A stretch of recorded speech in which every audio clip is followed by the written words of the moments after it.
хүнд дурлжээ. Хизээч тийм юм байж таарахгүй.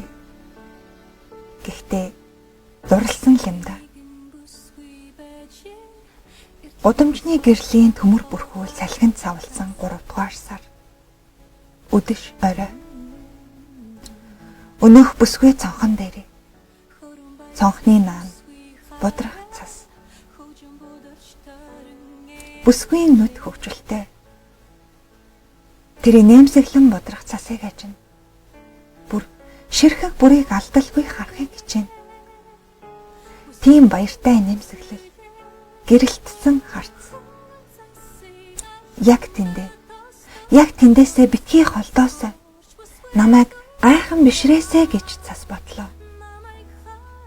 Тэгээд цас яг л дурлаж үзээгүй залуу хүн шиг аашилж өөрийн чаддаг бүхнээ бүсгүйд гайхуулахаар шийдэв.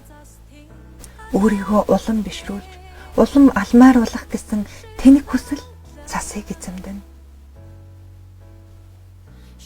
Зөөлөн бодрах цас төдөлгүй том томоор малгайлан орж эхлэв. Бүсгүй салхивчаар цээжээ гарган хөөрхөн цагаан хуруунуудаараа цасыг тослоо. Цас онгирч хөөрсөндөө хамгийн том, хамгийн ганган ширхгүүдээ бүсгүйн алхан дээр буулгав. Харамсалтай нь бүсгүйг харч чамжаагүй байхад хайлан алга болно. Тэр бүсгүй өөрийг нь хайлуулж чадах шигтэйг цас ингэж мэдэв. Цас өөрийнхөө сул доройг муухай шидлээ. Малгайлан орж байсан цас гинэт эмх зэгцгүй зөв чигэхгүй бужигнаж ууралсан нөхөр шиг л тал талаас хуйсганлаа. Төдөлгүй өнөөх цас божигнсан шуурга болон говьров.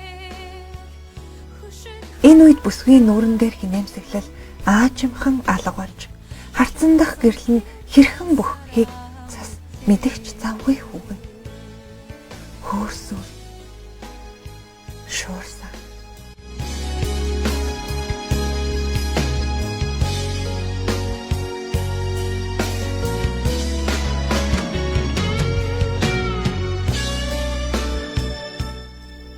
Цас өөрийнхөө сүр хүчийг гайхан багтана.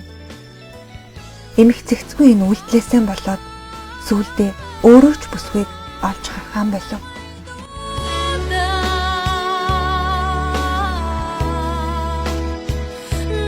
Гинэт тэр өнөөх цонх руу харлаа. Бүсгүй алга.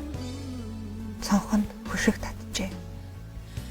Тэр яаж ч хичээгээд цонхыг нэвтлэн орж чадсангүй. Намайг хараач. Цас хамгийн том, хамгийн ганган ширхгүүдээрээ бүсгүйн цонхыг ийхүү балбан.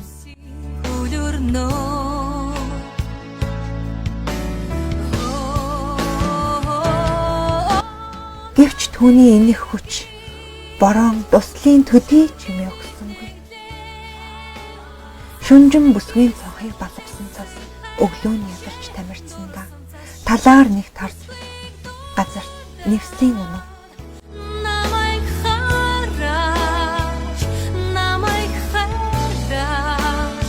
Бүсгүйг дахин нэг харах гэсэн гордлогч тасарчээ.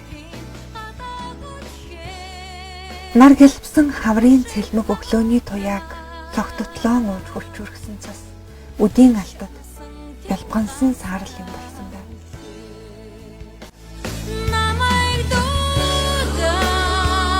Төдөлгүй өнөөх цонхны хөшиг алгуурхан нэгдэж бүсгүйн гоо царай гарч ирлээ. Хөлчүү цас сүүлчийн тамираа шавхан байж ганц хоёрхон ялтганахад бүсгүй эргэн тойрноо зэрвсгийн хараад дахин алга болов. Цасыг хайлж урсаад дуустал бүсгүй гэрээсээ гарахгүй байхаар шийджээ.